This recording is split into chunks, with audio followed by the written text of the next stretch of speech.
মধ্য দিয়ে ওই দুটি ভোটার লিস্ট 2002 এবং 2025 2025-এ আর 2002-এ যাদের কর্মী অর্থাৎ মিলবে না তাদেরকে চিহ্নিত করা হবে টি ভোটার হিসাবে। তাদেরকে এই খসড়া বেরোবে 4 নভেম্বর থেকে 4 ডিসেম্বর বাড়ি বাড়ি যে বিএলওরা ঘুরবে, একটা বাড়িতে 3 বার যাবে।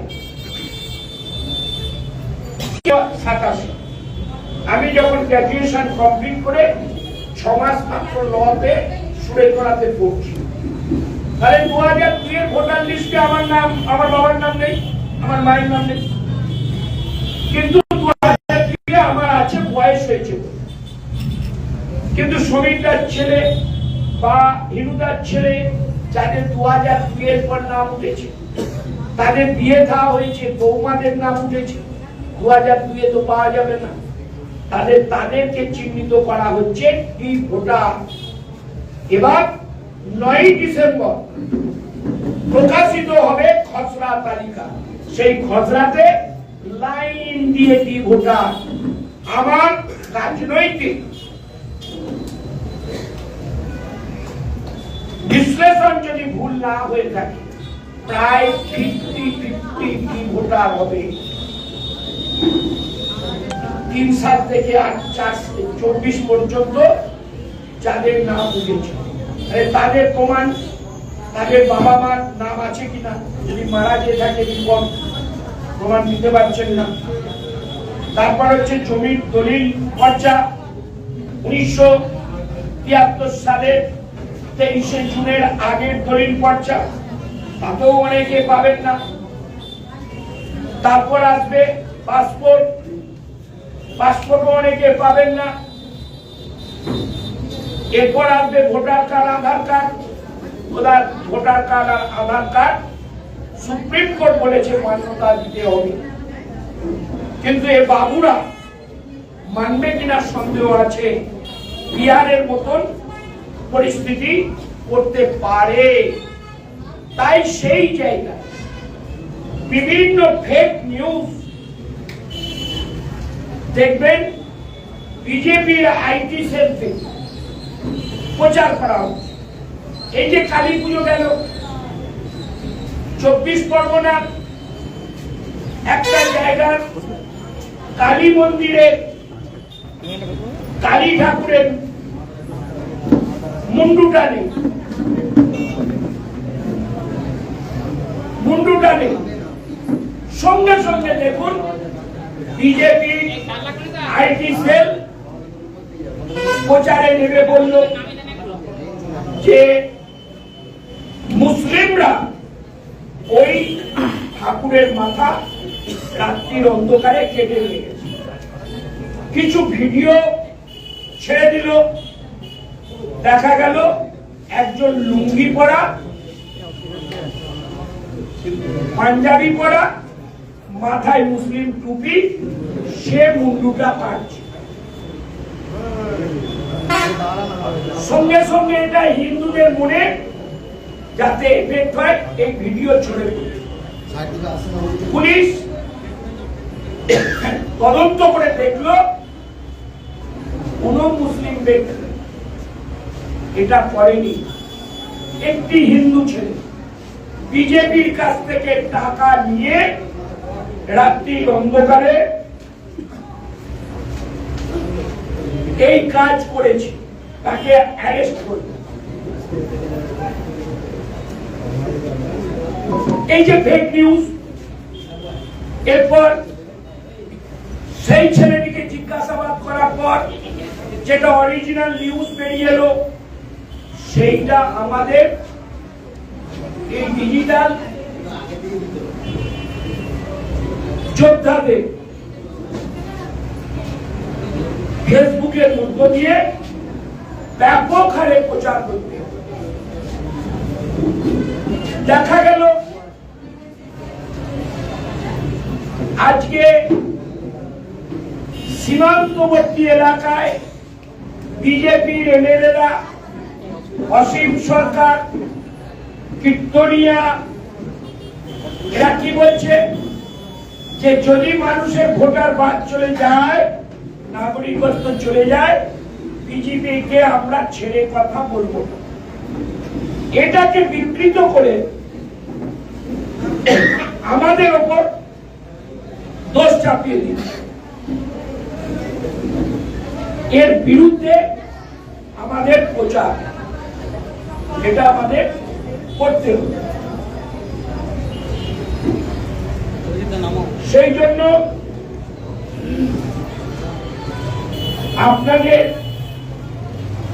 প্রত্যেকের এইরকম ফোন আছে, এই ফোনে আপনারা রেজিস্ট্রেশন করা, অর্ঘ বিষয়টা জানে, প্রত্যেককে রেজিস্ট্রেশনটা করিয়ে দেবে। রেজিস্ট্রেশনটা করালে কি হবে, আমাদের দলকে বিজেপিকে চ্যালেঞ্জ করে যে সমস্ত নিউজ বার করবে, আপনি রেজিস্ট্রেশনের মধ্যে ডিজিটাল যোদ্ধা হওয়ার সাথে সাথে প্রত্যেকটা নিউজ আপনার মোবাইলে চলে যাবে। এইবার আপনার শুধু কাজ, আপনি সেটা লাইক শেয়ার করবেন। প্রত্যেকের ফ্রেন্ডশিপ আছে, কারুর 20টা, কারুর 15টা, কারুর 50টা, কারুর 30টা। তাহলে আপনি লাইক শেয়ার করার সাথে সাথে এই নিউজটা আমাদের আপনার যে ফ্রেন্ডশিপ তাদের মধ্যে ছড়িয়ে গেল, প্রকৃত জিনিসটা জানতে পারলো। অর্থাৎ এই বাংলা বিরোধী, বাংলা ভাষা বিরোধী এই বিজেপিকে মানুষ যাতে আরো ভালোভাবে চিনে নেয়। দেখুন, উত্তরবঙ্গ, সেখানে বিজেপির প্রাধান্য বেশি ছিল, হঠাৎ বন্যা হয়ে গেল। সেই বন্যায় মমতা বন্দ্যোপাধ্যায় তিনি ত্রাণ থেকে তাদের ঘরবাড়ি নতুন ভাবে তৈরি করার জন্য মৃত ব্যক্তিদের আর্থিক সহায়তা এবং একটা করে চাকরি এবং আমাদের দায়িত্বপূর্ণ মন্ত্রী এবং নেতৃত্বকে ওখানে বসিয়ে রেখে ডিএম, এসপি, পুলিশ প্রশাসন, ডিএম এর প্রশাসন দিন রাত এক করে রাস্তাঘাট থেকে মানুষের জীবন স্বাভাবিক করার ক্ষেত্রে কোটি কোটি টাকা রাজ্য সরকার তার তহবিল থেকে খরচা করছে। আর সেখানে বিজেপির এক এমপি আর এক এমএলএ গেছে সেলফি তুলতে, পকেটে একটা বিস্কুটের প্যাকেটও নিয়ে যায়। তাই সেলফি জোন পেয়েছে বন্যার দৃশ্যকে, তাই তারা হারায়নি, মানুষ তাদেরকে হারিয়ে দিয়েছে। অর্থাৎ এখন উত্তরবঙ্গে ওই বিজেপির তরফ থেকে যে যাচ্ছে, মানুষ তাদেরকে বিতাড়িত করছে, বিতাড়িত করেছে। কারণ দেখবেন ওদেরই এখন এক নেতা হয়েছে, আমি নেতা মনে করি না, বাংলার খেয়ে বাংলার পরে সিনেমা জগতে নাম করে এখন বোম্বাইতে আরো কয়েকটা শহরে বিভিন্ন ব্যবসায় 2 নম্বরই করতে গিয়ে এবং নিজের ছেলে মহিলাদের প্রতি খারাপ ব্যবহার করার পরিপ্রেক্ষিতে জেল থেকে রক্ষা করার তাগিদে আজকে বড় বিজেপির লিডার হয়েছে। তিনি বলতেন না, জনগণের মাঠ কেওড়াতলা পাঠ, তাই বিজেপির নেতাদের উত্তরবঙ্গে সেই জনগণের সেই ডায়লগ জনগণ দিয়ে দিচ্ছে। এই জায়গাতে দাঁড়িয়ে গেছে বিজেপি। কিন্তু আমাদের কাছে বিপদ এই এসআইআর। তাই আগামীকাল থেকে এই এসআইআর এর সাথে সাথে ডিজিটাল যোদ্ধা হয়ে আপনারা বিজেপির বিভিন্ন মিথ্যা প্রচারকে চ্যালেঞ্জ করুন, প্রকৃত সত্যটাকে মানুষের মাঝে বিস্তার করুন। এবার আমি এসআইআর নিয়ে কয়েকটি বিপদের কথা বলি। 2002 এর পর যাদের নাম উঠেছে তাদের 2002 এর লিস্টে পাবেন না।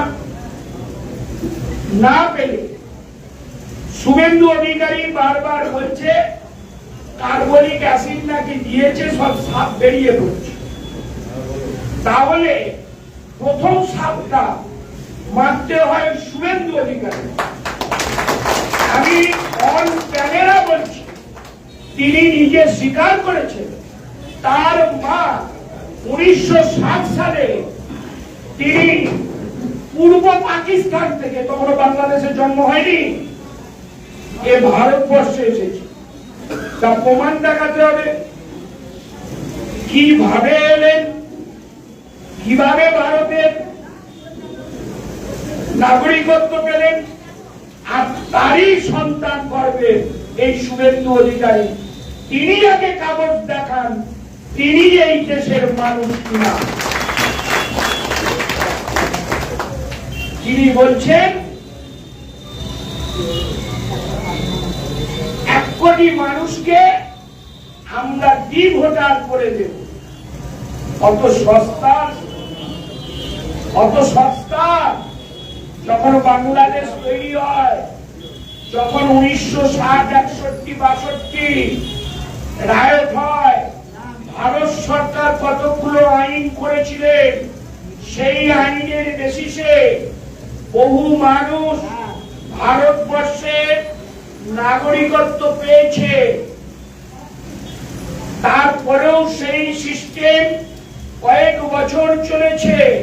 আজকে তোমার বিজেপি এসে এসআইআর এর মাধ্যমে তুমি যদি একটা বৈধ ভোটারকে বাদ দাও, তোমাকেও চ্যালেঞ্জ জানাচ্ছি, একটা বৈধ ভোটার যদি বাদ যায়, মনে রেখো তুমি তোমার দলকেও মনে করিয়ে দিও।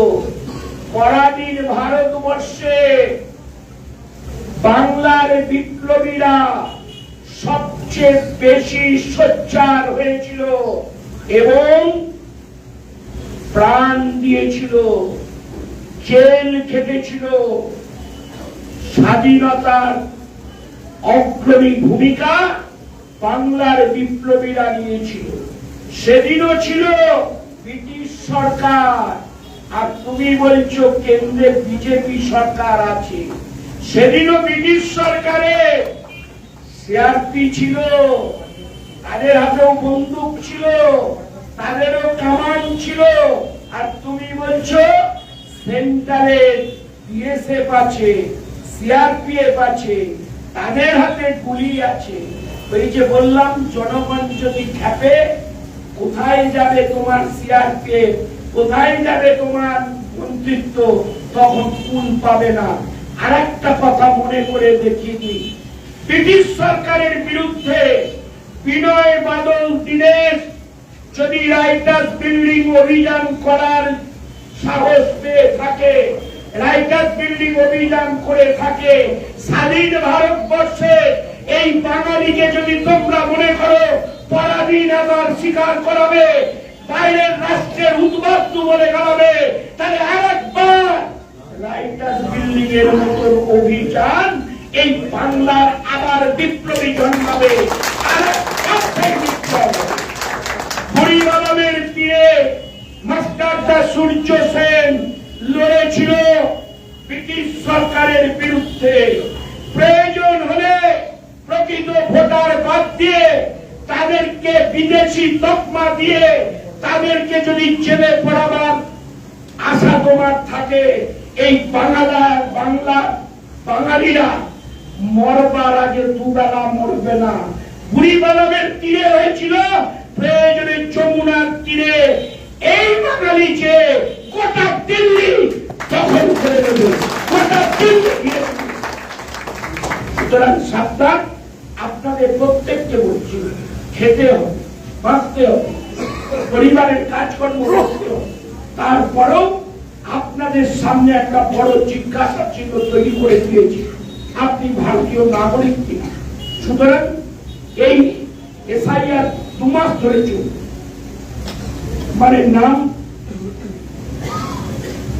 আইডেন্টিফাই, খসড়া ভোটার তালিকা, প্রমাণ জমা দেওয়া খুব সুন্দরভাবে আপনারা করুন। তৃণমূল কংগ্রেস আপনাদের পাশে আছে, মমতা বন্দ্যোপাধ্যায় আছে, অভিষেক বন্দ্যোপাধ্যায় আছে। যতই শুভেন্দু অধিকারী ভয় দেখা, যতই অমিত শাহ বলুন যে বাইরের যারা এসেছে তাদের আমরা ভোটার করবো, নাগরিকত্ব কেড়ে দেব, এত সস্তা নয়। ভারতবর্ষ শুধু তোমার আকার নয়, এ ভারতবর্ষ বাঙালিরও অধিকার আছে, এ বাংলার অধিকার আছে, এ আমাদের অধিকার আছে।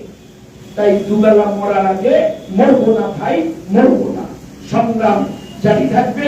সুতরাং আপনারা সেই পথে নেবে, আমাদের সব নেতৃত্বদের সাথে একাত্ম হন, আর এই বিজেপির মিথ্যাচারের বিরুদ্ধে ডিজিটাল যোদ্ধা হয়ে আপনারা প্রকৃত নিউজকে শয়ে শয়ে, হাজারে হাজারে শেয়ার করুন, মানুষের মধ্যে ছড়িয়ে দিন, যাতে বাংলা এক হয়, যাতে তৃণমূলের পতাকা তলে বাঙালি একত্রিত হয়, বাংলা বাঙালি আর বাংলা ভাষার বিরুদ্ধে যারা মত পোষণ করছে তাদের বিরুদ্ধে চোট পাবে।